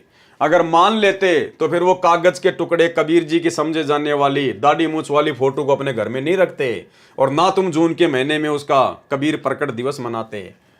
वे इन्हें स्वयं कबीर साहिब आया हुआ मानते हैं और मानते रहेंगे। अब देखना इनके अज्ञान का नमूना भाई और बहनों आगे। जो आध्यात्मिकता के मार्ग में न्याय संगत है, बिल्कुल ये बात तो सही है, आध्यात्मिक क्षेत्र में न्याय संगत है कि अपने गुरु को ही परमात्मा मानना होता है, तभी भक्ति सफल होती है। लेकिन तुमने कहां माना? जो आध्यात्मिकता के मार्ग में न्याय संगत है, क्योंकि कबीर साहिब कहते हैं कि कबीर गुरु गोविंद दो खड़े काके लागू पाए, बलिहारी गुरु आपने जिन गोविंद दिया मिलाए, मम संत मुझे जान मेरा ही स्वरूपम, कबीर गुरु गोविंद कर जानियो रहियो शब्द समाए, मिले तो दंडवत बंदगी नहीं पल पल ध्यान लगाए। अब देखो भाई और बहनों, कितनी बड़ी गलती, कितनी बड़ी बेवकूफी की है। परमात्मा की वाणियों का हवाला दे रहे हैं और अर्थ क्या कर रहे हैं? अर्थ का अनर्थ कर रहे हैं। अर्थात यदि भगवान व गुरु दोनों साथ खड़े हों तो पहले प्रणाम गुरुदेव को करना है, बाद में भगवान को प्रणाम करना है। तो तुमने तो दोनों को बराबर ही महत्व दे दिया। अरे तुमने तो दोनों को प्रणाम कर दिया। एक तरफ तो गुरु खड़ा है, एक तरफ भगवान खड़ा है। इसका मतलब गुरु तो इन्होंने अलग मान लिया और भगवान अलग मान लिया। और कह रहा पहले तो गुरु जी को प्रणाम करेंगे और उसके बाद में फिर भगवान को प्रणाम करेंगे। तो फिर गुरु जी का महत्व क्या रह गया मेरे भाई? अरे गुरु का महत्व क्या रह गया फिर? अरे कोई स्त्री है और वो कहे कि एक तरफ तो मेरा देवर खड़ा है और एक तरफ जो है मेरा वो पति खड़ा है, तो पहले तो मैं रात्रि में अपने पति के साथ में विश्राम करूंगी और उसके बाद में अपने देवर के साथ में विश्राम करूंगी। तो वो तो घटिया औरत है, वो पतिव्रता कहां से हो गई फिर? उसके तो दो दो पति हो गए। तो इसी प्रकार कह रहा है कि पहले तो, अर्थात यदि भगवान व गुरु दोनों खड़े हों तो पहले प्रणाम गुरुदेव को करना है, बाद में भगवान को प्रणाम करना है। ये बात स्वयं भगवान कहते हैं, न कि कोई गुरु अपने पास से। और फिर हवाला क्या दे रहा है कि ये बात खुद भगवान कह रहे हैं। अरे कब कहा भगवान ने कि गुरु के बाद में मेरे को प्रणाम करना है? एक छोटा सा सत्संग सुनाते हैं आपको सतगुरु रामपाल जी परमेश्वर जी का, आपको आइडिया हो जाएगा इन भक्तों को कितना तत्व ज्ञान है और कितना इन्होंने अच्छे से सत्संग सुने हैं। सतगुरु रामपाल जी भगवान ने बताया कि जब तुम त्रिकुटी पर जाओगे ये शरीर छोड़कर, उस समय तुम्हारी परीक्षा होगी। और मान लो त्रिकुटी पर ये दास भी खड़ा है और दूसरी तरफ वो कबीर भगवान आके खड़ा हो जाए, जिसको हम लोग नादानी में वर्तमान में कबीर भगवान मान रहे हैं, दाढ़ी मूंछ वाले को। तो गुरुदेव कह रहे कि एक तरफ तो ये दास खड़ा है और एक तरफ वो कबीर भगवान अपने ओरिजिनल रूप में आके खड़ा हो गया, दाढ़ी मूंछ वाले रूप में। अब आप भक्तों ने क्या करना है? गुरुदेव कह रहे हैं इसी वाणी का हवाला देते हुए, गुरु गोविंद दोनों खड़े काके लागू पाए, बलिहारी गुरु अपना जिन गोविंद दियो बताए। तो गुरुदेव कह रहे हैं कि आपने केवल अपने गुरु जी के ही चरणों में पड़ना है, केवल अपने गुरु जी के चरणों में। अगर उधर भगवान की तरफ देख भी लिया, उस परमात्मा की तरफ अगर देख भी लिया, अगर झांक भी लिए, झांकना हरियाणा राजस्थान में कहते हैं देखना, यूं ऊपर मुंह करके झांकना, जैसे किसी खिड़की में से झांक के देखना। तो गुरुदेव कह रहे हैं अपने गुरुजी के ही चरणों में पड़ना है।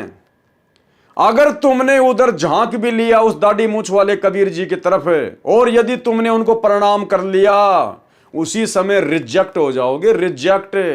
और फिर गुरुजी कह रहे यहां भी ऐसा ही है, यानी जब तक हम धरती पर हैं इस मनुष्य शरीर में, तब तक भी आपने ऐसा ही करना है। उस दाढ़ी मूंछ वाली कबीर जी की फोटो को दंडवत प्रणाम नहीं करना, उसको भगवान नहीं मानना।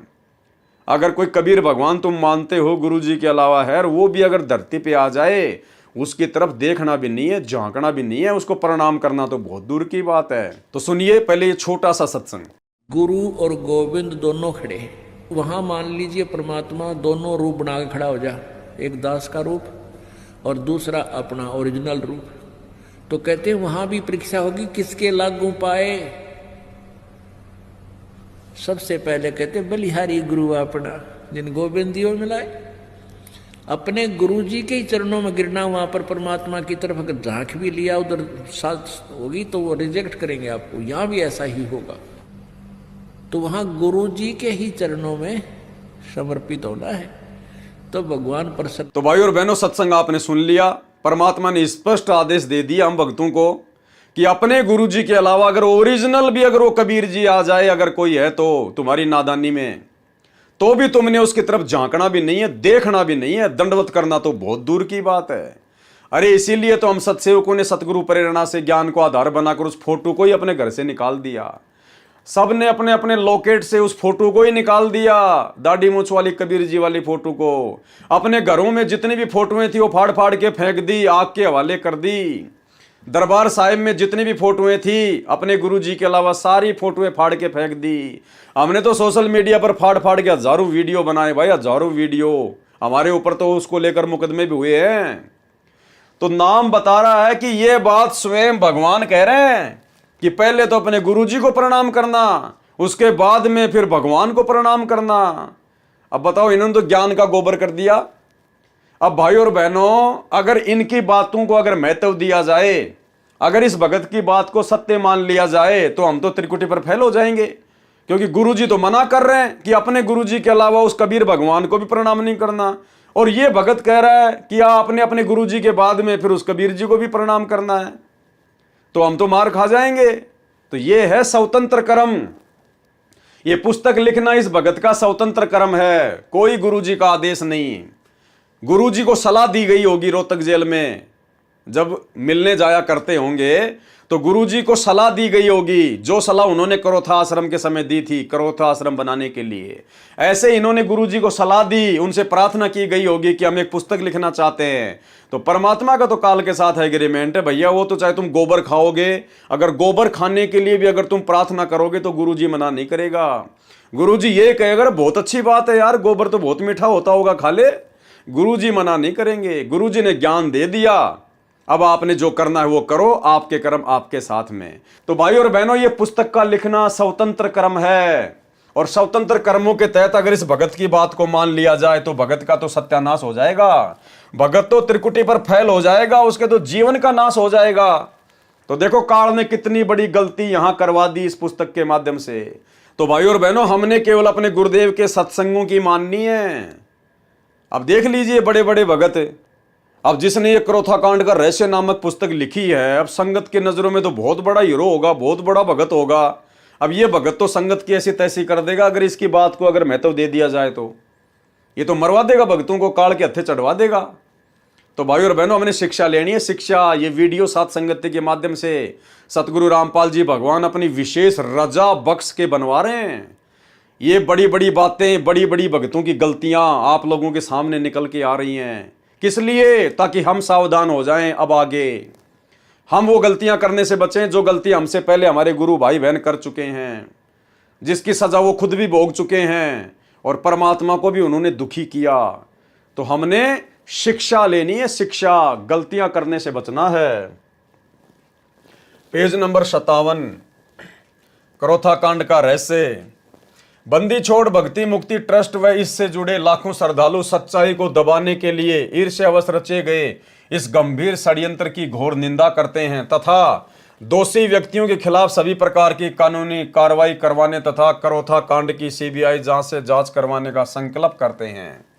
ये भी भाई और बहनों कहीं भी ज्ञान आधार से उचित नहीं है, ये भी ज्ञान आधार से उचित नहीं है, अपनी तरफ से लिख रहा है। इसने कौन सा भक्तों से बात करके ये पुस्तक लिखी है जो इसने सभी भक्तों को बीच में लपेट लिया, सभी भक्तों को बीच में लपेट लिया कि बंदी छोड़ भक्ति मुक्ति ट्रस्ट व इससे जुड़े लाखों श्रद्धालुओं सच्चाई को दबाने के लिए ईर्ष्यावश रचे गए इस गंभीर षड्यंत्र की घोर निंदा करते हैं तथा दोषी व्यक्तियों के खिलाफ सभी प्रकार की कानूनी कार्रवाई करवाने तथा करोथा कांड की सीबीआई से जांच करवाने का संकल्प करते हैं। संकल्प कर रहा है सभी भक्तों की तरफ से कि कानूनी कार्रवाई करवाएंगे।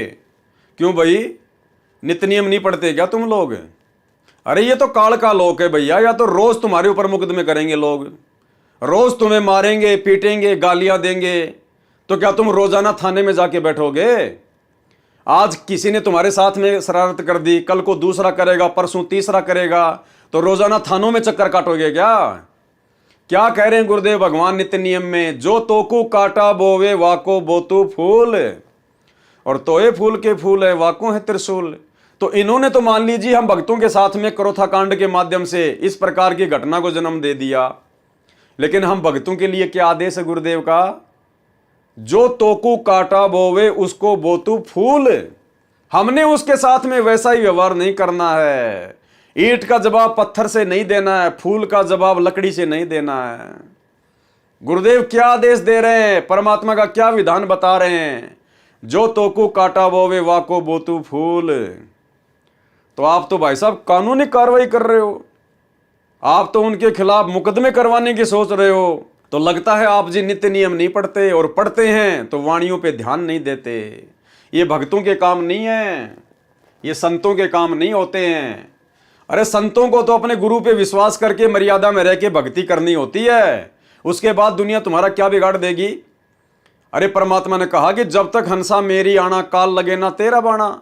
जब तक मेरा भगत मेरी मर्यादा में है तेरा कोई अटैक होगा ही नहीं, तो काहे की टेंशन ले रहे हो भाई तुम? लेकिन ये करोथा कांड तुम्हारी मनमानियों का नतीजा, तुम्हारे स्वतंत्र कर्मों का नतीजा। अब भुगतो, तुम्हारे अंदर इतना ज्ञान तो है नहीं, इतना दिमाग तो है नहीं। गुरु को तुमने मानुष माना, तो गुरु का भी आशीर्वाद तुम्हारे साथ में नहीं है। तो लड़ो लड़ाओ आपस में, तुम्हारे ऊपर वो मुकदमे करें, तुम उनके ऊपर मुकदमे करो, लड़ो और मरो आपस में। जबकि ये भक्तों के काम नहीं है भाई और बहनों।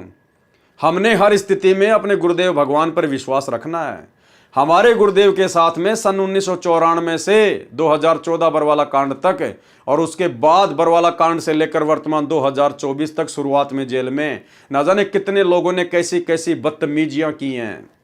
जब गुरुजी गांव-गांव सत्संग करने जाते थे, लोग गालियां निकालते थे। वो चिड़ी गांव की घटना जो आपको पहले बताई गई है, गुरुजी की गाड़ी को रास्ते में रोककर 3-4 गुंडों के द्वारा गुरुजी के साथ में मारपीट की गई। गुरुजी से कान पकड़वा कर उठक बैठक निकलवाई गई। जमीन में नाक से 7 लकीरें निकलवाई गई कि दोबारा इस गांव में नहीं आएगा सत्संग करने के लिए।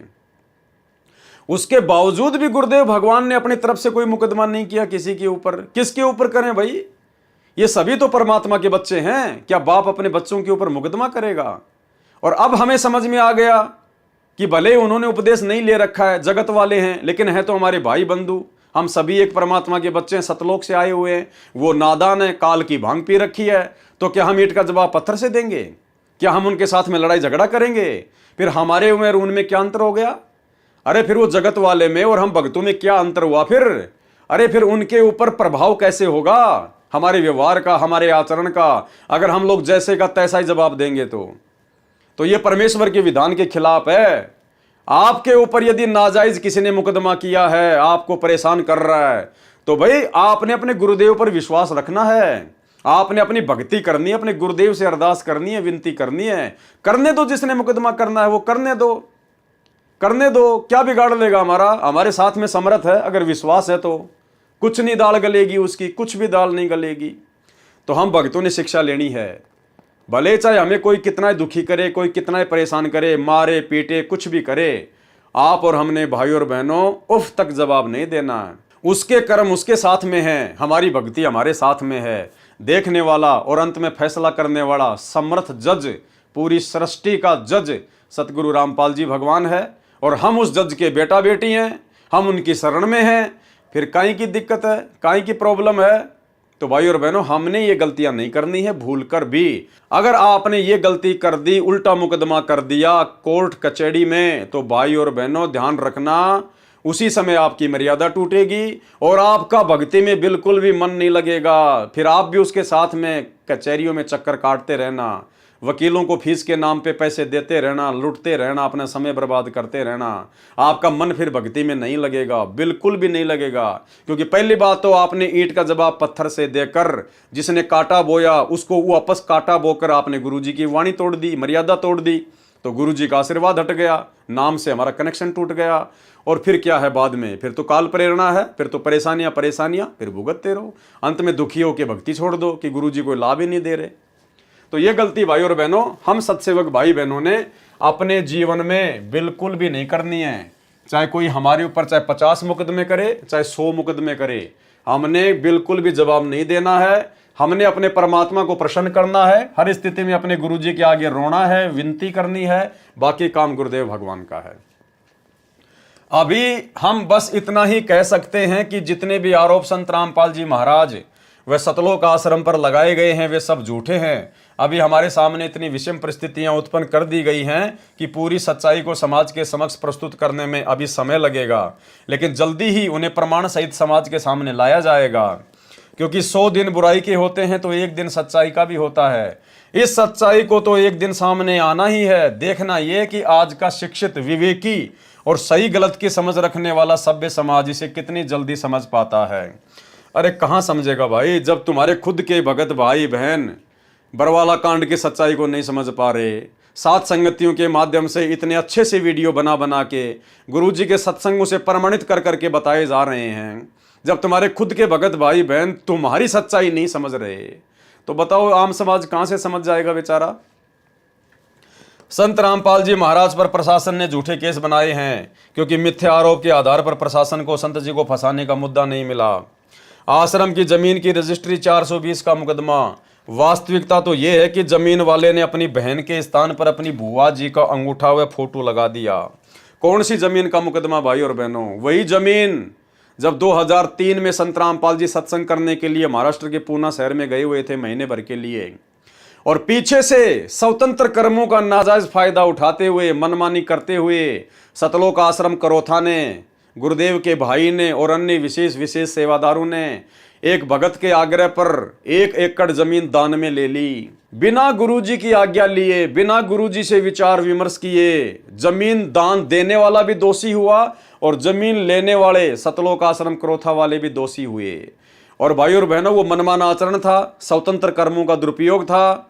और जब आप भक्ति मार्ग में मनमाना आचरण करोगे तो आगे चलकर क्या होगा? उसी जमीन के ऊपर मुकदमा हुआ और उसी मुकदमे के चलते आर्य समाज को क्रोथा आश्रम पर आक्रमण करने का मौका मिला। यानी क्रोथा कांड सतलोक आश्रम क्रोथा के मुख्य सेवादारों की मनमानियों का नतीजा, स्वतंत्र कर्मों का नतीजा। भाई और बहनों, अब देख लो ये स्वतंत्र कर्म कितने घातक हैं यदि इनका दुरुपयोग किया गया तो। आश्रम की जमीन की रजिस्ट्री का 420 का मुकदमा। वास्तविकता तो ये कि जमीन वाले ने अपनी बहन के स्थान पर अपनी बुआ जी का अंगूठा व फोटो लगा दिया। अगर तुम जमीन लेते ही नहीं तो भाई कैसे वो अपनी बहन की जगह अपनी बुआ का अंगूठा लगाता? अरे ना होता बांस और ना बनती बांसुरी, ना कोई धुन निकलती। अगर जमीन लेनी थी, दान में लेनी थी, तो इतनी जल्दबाजी क्यों की तुम लोगों ने? गुरुदेव भगवान को महाराष्ट्र से आने देते, उसके बाद गुरुदेव से आज्ञा लेते तो सारे काम सफल होते। लेकिन यह है मनमानियों का नतीजा। फिर गलतियां होंगी। तथा उनके नंबरदार ने शनाख्त कर दी तो जमीन प्राप्त करने वालों को क्या पता कि ये कौन है। संत रामपाल जी के न तो कहीं हस्ताक्षर हैं, अर्थात उस जमीन के ऊपर संत रामपाल जी भगवान के कहीं कोई हस्ताक्षर नहीं, क्योंकि ना तो उनकी आज्ञा से ली गई और ना ही उनके मुताबिक कोई काम हुआ, तथा न कहीं नाम है। फिर भी संत रामपाल जी पर 420 का मुकदमा बना दिया। अरे तुम्हारे स्वतंत्र कर्मों के कारण, तुम सतलोक आश्रम क्रोथा वाले भक्तों की गलतियों के कारण संत रामपाल जी के ऊपर मुकदमा लगा। नालायकों, जब तुमने वो जमीन ली बिना गुरु की आज्ञा के, बिना गुरु की सहमति के, तो क्या तुम्हें पता नहीं था कि वो जमीन नाम होगी किसके? वो सतलोक आश्रम क्रोथा के नाम होगी, वो ट्रस्ट के नाम होगी। अब सतलोक आश्रम क्रोथा का संचालक कौन है? सतगुरु रामपाल जी भगवान है। तो कल को बात बिगड़ेगी तो सतगुरु रामपाल जी भगवान पे तो बात आएगी नालायकों। जैसे तुम लोगों ने बरवाला कांड करवा दिया अपनी मनमानियों के चलते। तुम्हारी मनमानियों के चलते पुलिस के भक्तों की भिड़ंत हुई, 6 भगत मर गए। अब तुम तो भाग गए बन के भगोड़े और मुकदमा लग गया झूठा मर्डर का संत रामपाल जी के ऊपर। तो इस प्रकार ये भक्तों की मनमानियों का नतीजा था, जो आगे चलकर 420 का मुकदमा उसी जमीन को लेकर, जो जमीन संत रामपाल जी की आज्ञा के विरुद्ध इन भक्तों ने मनमानियां करते हुए ली थी, गुरु को मानुष मानकर, उस जमीन का मुकदमा भी संत रामपाल जी पर बना दिया गया। जमीन सन 1999 में बंदी छोड़ भक्ति मुक्ति ट्रस्ट को दान की गई थी, उसका इंतकाल भी हो चुका है। छुड़ानी आश्रम में मारपीट में भी संत रामपाल जी व गनमैन विजेंद्र जी का नाम जोड़ दिया गया। जबकि मारपीट करने गया था सतलोक आश्रम क्रोथा मुख्य सेवादार, उसी समय जब गुरुजी महाराष्ट्र के पूना में सत्संग करने गए हुए थे, तो पीछे से गाड़ी भरकर ये मुख्य सेवादार छुड़ानी धाम के महंत के साथ में मारपीट करके आए थे। तो वो मुकदमा भी फिर संत रामपाल जी पे ही लगना था। तो अपने ही भक्तों की नादानियों का खामियाजा संत रामपाल जी भगवान ने वर्षों तक भुगता है, वर्षों तक। तो भाइयों और बहनों, अब परमेश्वर ने हमें इस स्तर का ज्ञान दे दिया है, इतना ज्ञान दे दिया है कि भाइयों और बहनों, अब हमने साथ संगति से जुड़कर इन सभी भाई बहनों की गलतियों से शिक्षा लेते हुए, और हमारे गुरुदेव भगवान कितने दुखी और कितने परेशान अपने ही भक्तों की नादानियों से हो चुके हैं, आने वाले समय में कम से कम हम भगत भाई बहन इस प्रकार की गलतियां करने से बचें। हम सौपन में भी अपने भगवान को जरा सा भी दुख या परेशानियां देने की चेष्टा ना करें, अन्यथा बड़ी बनाई भक्ति का सत्यानाश हो जाएगा, ये जीवन बर्बाद हो जाएगा, जैसे इन तमाम भक्तों का जीवन बर्बाद हो चुका है। भले ही इनको लगता है कि गुरुजी हमसे नाराज नहीं है, हमारी भक्ति बिल्कुल सही चल रही है, हमारे तो ठाट बाट हो रहे हैं, भैया सब कुछ बिगड़ चुका है, सब कुछ। अरे जिन अपने ही भक्तों की नादानी के कारण उसके सतगुरु ने 21 महीने रोहतक जेल काटी हो, और वर्तमान में 2014 के बाद से 10 साल से हिसार की जेल काट रहे हों, भाई और बहनों, कैसे उस भगत की भक्ति बन सकती है? उसका तो सब कुछ बर्बाद हो चुका है, सब कुछ। केवल उसके पुण्य कर्म चल रहे हैं, उसके दान धर्म वाले वो शुभ कर्म चल रहे हैं, यानी केवल उसकी बैटरी चल रही है, उसकी भक्ति नहीं चल रही, उसके ऊपर गुरु का आशीर्वाद नहीं है। जिस दिन बैटरी डिस्चार्ज हो जाएगी उसी दिन सारी सुविधा बंद हो जाएगी। तो भाई और बहनों, अब हमने निकट भविष्य में इस भक्ति मार्ग में अपने पूज्य पिताजी, अपने गुरुदेव भगवान को, अपनी आत्मा के परमात्मा को जरा सी भी सौपन में भी किसी भी प्रकार की कोई तकलीफ या परेशानी देने की चेष्टा नहीं करनी है। सोचना भी नहीं है, देना तो बहुत दूर है। अगर हमने सोच भी लिया हमारा सब कुछ बर्बाद हो जाएगा। इस भक्ति मार्ग में सब कुछ ऑटोमेटिक चलता है। जिन बातों से ये गुरु दुख पावे उन बातों को दूर भगावे, उखाड़ के फेंक दो उन बातों को जिन बातों से हमारे गुरु जी को जरा भी तकलीफ हो। तो भाई और बहनों, ये सारी बातें आप जियों को समझ में आ चुकी है कि किस प्रकार से करोथा कांड हुआ, क्यों बरवाला कांड हुआ। खैर, बरवाला कांड के ऊपर हम कल रात्रि 9 बजे से भ्रष्ट जज को मार्ग नामक पुस्तक के माध्यम से वीडियो बनाना शुरू करेंगे। जिस प्रकार से आपको करोथा कांड की पूरी राम कहानी बताई है, आपके समझ में आ चुकी है, ठीक इसी प्रकार आपको बरवाला कांड की भी पूरी राम कहानी समझ में आ जाएगी कि बरवाला कांड 2014 में ना तो प्रशासन का कोई हाथ था, ना आर्य समाज का कोई हाथ था। यदि सबसे बड़ा हाथ था तो केवल सतगुरुदेव भगवान के कलयुगी परिवार का था, उनके भाई का था, आश्रम मैनेजमेंट का था, जिन्होंने गुरु को ना समझकर, गुरु के ज्ञान को ना समझकर, गुरु को मानुष मानकर अपने स्वतंत्र कर्मों का जमकर दुरुपयोग किया, मान बढ़ाई और अहंकार में आकर। और वही मान बढ़ाई और अहंकार उनको भी ले डूबी। भले वर्तमान में ये लोग आश्रम खोलकर ठाट बाट कर रहे हैं, इनके पास में सारे ऐसो आराम के साधन है भक्तों के दान से, लेकिन असल में ये लोग अपना जीवन बर्बाद कर चुके हैं। क्योंकि जिन महामूर्खों की महागलती के चलते जिसका गुरु 10 साल से जेल में बैठने के लिए बाध्य हो, भाई और बहनों, उस भगत की भक्ति तो कभी सौपन में भी नहीं चल सकती, केवल उसकी बैटरी चल रही है। और बैटरी तो भाई जब तक उसके संस्कार है तब तक चलेगी, क्योंकि गुरु अपनी तरफ से किसी को लात नहीं मारता। राम किसी को मारे नहीं, मारे तो हत्यारा राम। ये परमात्मा अपने ऊपर दोष नहीं लेता। राम किसी को मारे नहीं, मारे तो हत्यारा राम। अपने आप ही मर जाएंगे कर कर खोटे काम। तो जब वो खोटे काम सामने आएंगे तब देखना भाई और बहनों क्या होता है क्या नहीं होता है। तो आप और हम भाई बहनों को सतगुरु रामपाल जी भगवान ने जो ये विशेष मौका दिया है साध संगति का, और साध संगति के माध्यम से परमात्मा जिस प्रकार अपने कर कमलों से लिखी गई पुस्तकों के माध्यम से या भक्तों के द्वारा लिखी गई पुस्तकों के माध्यम से जो खुलासे करवा रहे हैं, भाई और बहनों, अब निकट भविष्य में किसी भी प्रकार की गलती की कोई गुंजाइश नहीं होनी चाहिए। अब भी यदि हमने कोई गलती कर डाली, कोई मनमानी कर डाली भक्ति मार्ग में, इतना सब कुछ पता होने के बाद भाई और बहनों, हम जिंदगी में माफ नहीं किए जाएंगे। जिंदगी में बनी बनाई भक्ति का सत्यानाश कर डालेंगे। तो भाई और बहनों, सतगुरु रामपाल जी परमात्मा की आप और हमारे ऊपर इसी प्रकार छप्पर फाड़ मेहर बनी रहे। परमात्मा हम सबको सद्बुद्धि बख्शे, आप और हमें मर्यादाओं में रखकर भक्ति मार्ग पर इसी प्रकार से बनाए रखे। तो करोथा कांड के रहस्य को लेकर आज हमारा ये अंतिम वीडियो था।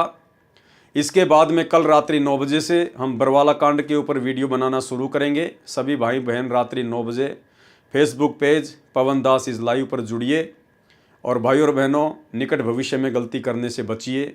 ये मौका जो हमें गुरुदेव भगवान ने आज दिया है समझने और समझाने का साध संगति के माध्यम से, ये फिर नेक्स्ट कलयुग की पिछली पीढ़ी तक नहीं मिलेगा। और ज़रूरी नहीं है कि नेक्स्ट कलयुग की पिछली पीढ़ी में फिर हमारा मानव जन्म हो। यदि हम पार नहीं हो पाए तो वर्तमान में हमारी इतनी भक्ति बन गई है कि असंख्य युगों तक तो हम ब्रह्मलोक से महासुरग से ही नीचे नहीं आएंगे। तो बहुत लंबा चौड़ा काम हो जाएगा भाई और बहनों, फिर बात समझ में नहीं आएगी। इसलिए सभी भाई बहन गर्दन नीची करके आधीनी भाव से गुरुदेव से अपनी आंखों में आंसू निकालते हुए प्रार्थना करके रोते हुए कि परमात्मा बख्श देना, हे परमात्मा, हमसे वो गलती ना हो जाए जो गलती आपको मानुष मान के आज से पहले आपके परिवार ने की, उन बड़े बड़े सेवादारों ने की। तो भाई और बहनों, नीची गर्दन करके भक्ति पे लगे रहें। इसी में हमारा भला है, इसी में हमारा फ़ायदा है, बाकी हर जगह काली काल है। तो करोथा कांड के रहस्य को लेकर आज की वीडियो में केवल इतना ही। कल रात्रि 9 बजे सभी भाई बहन लाइव जुड़िए बरवाला कांड के ऊपर बनने वाले वीडियो में। तब तक सतगुरुदेव भगवान हमें आशीर्वाद दें, इजाज़त दें। बंदी छोड़ सतगुरु रामपाल जी भगवान की जय हो।